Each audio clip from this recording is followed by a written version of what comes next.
அன்புக்குரிய நேயர்களே, உங்கள் அனைவர் மீதும் இறைவனின் சாந்தி சமாதானம் நிலவட்டுமாக. அஸ்ஸலாமு அலைக்கும். இப்போ லாஸ் ஏஞ்சலஸ்ல தீ எரிஞ்சுக்கிட்டே இருக்கு. அணைக்கிறதுக்கு ரொம்ப படாத பாடுபடுறாங்க. இப்போ தான் கொஞ்சம் அணைய ஆரம்பிச்சிருக்கு. கடந்த ஒரு வாரமாக அது அந்த மாநிலத்தையே புரட்டி எடுத்து விட்டது. 12,000 கட்டிடங்கள் தீக்கு இரையாகி இருக்கின்றன. தீ 160 கிலோமீட்டர் தூரம் வரை அந்த தீ பரவி இருக்கு. 1,50,000 பேர் தங்கள் வீடுகளை விட்டு வெளியேறி இருக்கிறார்கள். அதை மீண்டும் புனர் நிர்மாணம் செய்ய வேண்டும் என்றால் $150 பில்லியன் தேவைப்படும் என்று கணக்கெடுத்திருக்கிறார்கள். ஆக இப்படி ஒரு பெரிய சோக சம்பவம் நம் கண் முன்னாலே நடந்து முடிந்திருக்கிறது. இப்போ இந்த தருணத்தில் நம்முடைய பொறுப்பு என்ன, அமெரிக்க அரசாங்கத்தினுடைய பொறுப்பு என்ன, உலக மக்களுடைய பொறுப்பு என்ன என்பதை பற்றி சில கருத்துக்களை நம்ம விவாதிக்கலாம். முதலாவது, நம்ம அவங்களுக்கு உதவி பண்ணணும். அதுதான் நம்முடைய முதல் நோக்கமாக இருக்கணும். உதவி பண்ண முடியலன்னா குறைஞ்சபட்சம் அனுதாபம் தெரிவிக்கணும். அவங்களுக்காக இறைவனிடத்தில் பிரார்த்தனை புரியணும். இந்த கஷ்டத்திலிருந்து அந்த மக்களை நீ காப்பாயாக என்று அதான் நான் முதலாவதாக செய்ய வேண்டிய பணி. இந்த சமயத்தில் தேவையில்லாத வாதங்களை பண்ணி கொண்டிருக்க வேண்டாம். குறிப்பாக இது இறைவன் அவர்களுக்கு கொடுத்த தண்டனை, இது இறைவன் அவர்களுக்கு வைத்த சோதனை என்றெல்லாம் சிலவங்க பேசிட்டு இருக்காங்க. உங்களுக்கு எப்படி தெரியும் இது இறைவன் கொடுத்த தண்டனையா இல்லையான்னு? உங்களுக்கு எப்படி தெரியும்? உண்மைதான், திருமறையிலே சில வசனங்கள் இருக்கின்றன, நாம் சிலரை சோதிப்போம் என்று. ஆனால் இது உண்மையாகவே அவர்களுக்கு கொடுத்த தண்டனை தான் என்பது நமக்கு எப்படி தெரியும்? இறை தூதர்கள் இன்று நம்மையே வாழ்ந்து கொண்டிருப்பார்களே, ஆனால் அவர்களுக்கும் இறைவனுக்கும் இடையே தொடர்பு இருக்கின்ற காரணத்தினால் அவர்கள் சொல்லலாம், பாருங்க இப்போ இவங்களுக்கு ஏற்பட்டிருக்கிற இந்த கதி அவங்க செஞ்ச தவறுகளினால் ஏற்பட்ட விளைவு என்று அவர்கள் சொல்லலாம். இறை தூதர்கள் நம்முடைய இல்லாத போது இவர்கள் செய்த பாவத்திற்குத்தான் அவர்கள் அனுபவிக்கிறார்கள் என்று சொல்வதற்கு எந்த மனிதனுக்கும் உரிமை இருப்பதாக எனக்கு தெரியவில்லை. அடுத்தபடியாக இது ஒரு மனித நேயமற்ற செயலாகவும் எனக்கு தோன்றுகிறது. கஷ்டப்பட்டு கொண்டிருக்கிற ஒரு ஆள்கிட்ட போய் அவனுக்கு ஆறுதலாக உதவி செய்யணுமே தவிர, நீ அநியாயம் பண்ணா பத்தியா, இவ்வளோ அநியாயம் பண்ணா பாரு, அதுக்கு தான் உனக்கு தண்டனை. இறந்த ஒரு வீட்டுக்கு போறீங்கன்னு வைங்க, அவன் ஒரு மோசமான ஆள் வச்சுக்கணும், மோசமான ஆள் நிறைய அநியாயமெல்லாம் பண்ணியிருக்கான். இப்போ அந்த வீட்டுக்கு போய் தேவைதான், இவன் சாவ வேண்டிய ஆள் தான், இவன் எப்போயும் செத்துருக்கணும், இப்போதான் சாவுறான் இவன் என்று சொல்லி அந்த வீட்டில் உள்ளவர்களை நாம் புண்படுத்துவோமா, துன்புறுத்துவோமா? செய்ய மாட்டோம். அங்கே போய் நாம் அவர்களுக்கு ஆறுதல் சொல்லிவிட்டு இன்னும் சொல்லுவோம், இறைவா இவருடைய பிழைகளை பொறுத்து இவரை நீ மறுமையில் சோனத்திற்கு அனுப்பி வைப்பாயாக என்றுதான் பிரார்த்தனை பண்ணிவிட்டு வருவோமே தவிர, அவன் முன்னர் செய்த பாவங்களை எல்லாம் பட்டியலிட்டு இது இவனுக்கு தேவைதான் என்று சொல்வது ஒரு மனிதாபிமானமற்ற செயலாகத்தான் நமக்கு தோன்றுகிறது. ஆக இது போன்ற விஷயங்களை நாம் விட்டுவிடுவதுதான் சிறந்த ஒரு செயலாக இருக்கும். பிறர் துன்பத்தை கண்டு நாம் மகிழக்கூடாது. ரசூலுல்லாஹ் ஸல்லல்லாஹு அலைஹி வஸல்லம் சொன்னார்கள், பிறர் துன்பத்தை கண்டு மகிழாதே, இறைவன் அவர்கள் மீது அருள் புரிந்து விட்டு உன் மீது துன்பத்தை இறக்கி விடுவான் என்று சொன்னார்கள். அடுத்தவன் கஷ்டத்துல மகிழ்ச்சிங்க அடையிறதுங்கிறது ஒரு மனிதாபிமானமற்ற ஒரு செயல். ஆக அடுத்தவன் துன்பத்தை கண்டு நாம் ஒருபோதும் மகிழக்கூடாது. அது நமக்கும் நேரலாம் என்பதை புரிந்து கொள்ள வேண்டும். நீங்க கேட்கலாம், இவ்வளோ அநியாயப்பட்டிருக்கான சார் அமெரிக்காக்காரன், உலகம் பூரா போய் என்னென்ன கொடுமைகள்லாம் பண்ணியிருக்கான் பாருங்க. ஹிரோஷிமால போய் குண்டை போட்டான், நாகசாகியில் குண்டை போட்டான், லட்சக்கணக்கான மக்களை அழிச்சான், வியட்நாம்ல போய் அழிச்சான், பாலஸ்தீனத்தில் நடந்துகிட்டு இருக்கு, கொடுமைகள் நடந்துகிட்டு இருக்கு, வளைகுடா போரில் 5 லட்சம் மக்களை கொன்றார்கள். இப்படிலாம் பண்ணியிருக்கான சார், அப்போ அவனுக்கு தண்டனை கொடுக்க வேண்டியதே, நம்ம சந்தோஷப்படல, என்ன தப்பு இருக்கு என்று கேட்கலாம். நான் கேட்கிறேன், அமெரிக்க அரசு செய்த தவறுக்கு அமெரிக்க மக்கள் எப்படி பொறுப்பாவார்கள்? அமெரிக்க அரசு தவறு செய்தது உண்மைதான், அதற்காக அமெரிக்க மக்கள் எல்லோரும் அதற்கு பொறுப்பாவார்களா? இன்றைக்கு இந்த காசா பிரச்சனையிலே கூட எத்தனை அமெரிக்கர்கள் பாலஸ்தீனத்திற்கு ஆதரவாக குரல் எழுப்பினார்கள். குறிப்பாக பல்கலைக்கழக மாணவர்கள் தங்களுடைய படிப்பையும் உதறி தள்ளிவிட்டு தங்களுடைய மேலதிகாரிகள் தங்கள் மீது நடவடிக்கை எடுப்பார்கள் என்பதை அறிந்து கொண்ட பின்னரும் அவர்கள் போராட்டங்களையும் ஆர்ப்பாட்டங்களையும் நடத்தினார்கள், பல சிரமங்களுக்கு உள்ளானார்கள். ஆக அரசு செய்கிற தவறுகளுக்கெல்லாம் மக்கள் பொறுப்பில்லை. லாஸ் ஏஞ்சல்ஸ் மக்கள் என்ன பாவம் பண்ணாங்க? அவங்களா காசால போய் குண்டு போட்டாங்க? இப்படியெல்லாம் நாம் சிந்திப்பது ஒரு தவறான விளைவை ஏற்படுத்தும். ஆகவே நாம் செய்ய வேண்டியதெல்லாம் நம்முடைய அனுதாபத்தை அவர்களுக்கு தெரிவிப்பது, அவர்களுக்கு உதவுவது. பெருமானாருடைய வழிமுறை இப்படித்தான் இருந்திருக்கிறது. சென்ற உரையிலே கூட அதை பற்றி நான் சொன்னேன்.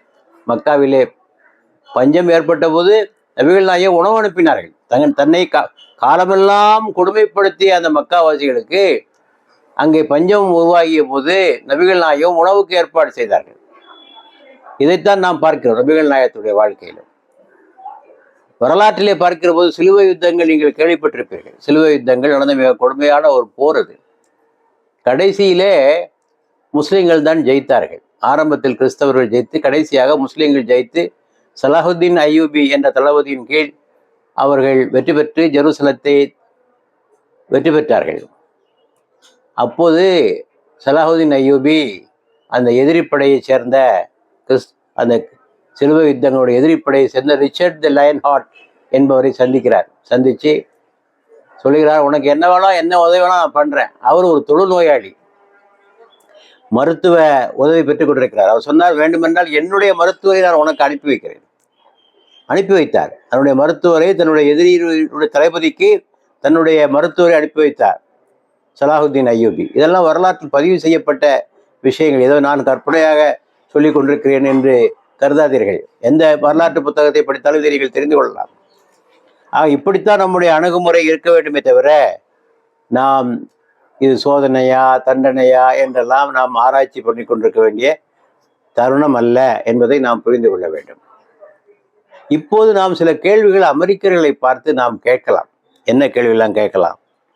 நீங்க உலகத்துல பெரிய வல்லரசு, உங்ககிட்ட இல்லாத பணம் இல்லை, ஆயுதம் இல்லை, தொழில்நுட்பம் இல்லை, எல்லாம் உங்ககிட்ட குவிஞ்சிருக்கு. உலகத்தையே ஆட்டி படைக்கின்ற ஒரு அரசு. அதான் ஒருவர் சொன்னார், நகைச்சுவையாகவோ சீரியஸாகவோ எப்படியோ, கடவுளுக்கு அடுத்தபடியாக அதிகாரம் பெற்ற ஒருவர் உலகத்தில் உண்டென்றால் அது அமெரிக்க அதிபர் தான் என்று. அவ்வளோ அதிகாரம் இருக்கு உங்ககிட்ட இருக்கு. ஆனா நீங்க இதை வைத்துக்கொண்டு நல்லது செய்வதற்கு பதிலாக கெடுதலை செய்து கொண்டிருக்கிறீர்கள். பிற நாடுகளுடைய விவகாரத்திலே நீங்கள் மூக்கை நுழைக்கிறீர்கள். அரசாங்கங்களை மாற்றி அமைக்கிறீர்கள். பொம்மை அரசாங்கங்களை கொண்டு வருகிறீர்கள். உங்கள் நாட்டிற்கு ஜனநாயகம் வேண்டும் என்கிறீர்கள். ஆனால் பிற நாடுகளிலே நீங்கள் சர்வாதிகாரிகளை ஆதரிக்கிறீர்கள். உங்களுக்கு ஒத்துப்போகாத ஆட்சியாளர்களை கொலை செய்கிறீர்கள். அல்லது அவர்கள் மீது தடைகள், சாங்ஷன்ஸை விதித்து அவர்களை கட்டுப்பாட்டுக்கு கொள்ள முடியுமா என்று பார்க்கிறீர்கள். 2 நாடுகளுக்கிடையே சண்டையை உண்டாக்கிவிட்டு ஆயுத விற்பனை செய்து கொண்டிருக்கிறீர்கள். இப்படி என்னென்ன அட்டூழி எல்லாம் செய்ய முடியுமோ அத்தனை செஞ்சு கொண்டிருக்கீங்க. இதற்கெல்லாம் ஒரு முடிவு வராது என்று எண்ணிக்கொண்டிருக்கிறீர்களா? என்றால் ஒரு நாள் முடிவு வந்துதானே ஆக வேண்டும். உங்களை போன்றுதானே ஹிட்லர், முசோலினி இவரெல்லாம் ஒரு காலத்தில் இந்த உலகத்தை ஆட்டி படைத்தார்கள். முஸ்லிம் நாடுகளிலே கூட சத்தாம் ஹுசைன், கத்தாஃபி, ஈரான் மன்னர் ஷா இவர்களும் வட்டார தாதாக்கள். அவர்கள் வட்டார தாதாக்கள். அந்த பகுதியிலே அவர்கள் தான் தாதாக்களாக இருந்து மக்களை கொடுமைப்படுத்தி கொண்டிருந்தார்கள். அவள் நிலையெல்லாம் என்ன ஆயிற்று? அதை யோசித்து பார்க்க வேண்டாமா? நாம் வேதங்களிலே படித்திருக்கிறோம். ஃபாரோன் மன்னன் ஃபிரௌன், அவனுக்கு நேர்ந்த கதி, நம்ரூத் என்பவனுக்கு ஏற்பட்ட கதி, இப்படியெல்லாம் படித்திருக்கிறோம். ஓரின சேர்க்கையிலே ஈடுபட்ட ப்ராஃபட் லாத்துடைய சமுதாயத்திற்கு ஏற்பட்ட கதி, இதெல்லாம் வேதங்களிலே நாம் படித்திருக்கிறோம். ஆக நீங்க இந்த மாதிரியான வேலைகள்லாம் செய்யறதை விட்டுருங்க. இன்னைக்கு கூட பாருங்க, உங்களால தீய முழுசா அணைக்க முடியல. இவ்வளோ பெரிய செல்வாக்கு பெற்றிருந்தும் உங்கள் உதவிக்காக மெக்சிகோ வருகிறது, உங்கள் உதவிக்காக கனடா வருகிறது இல்லையா?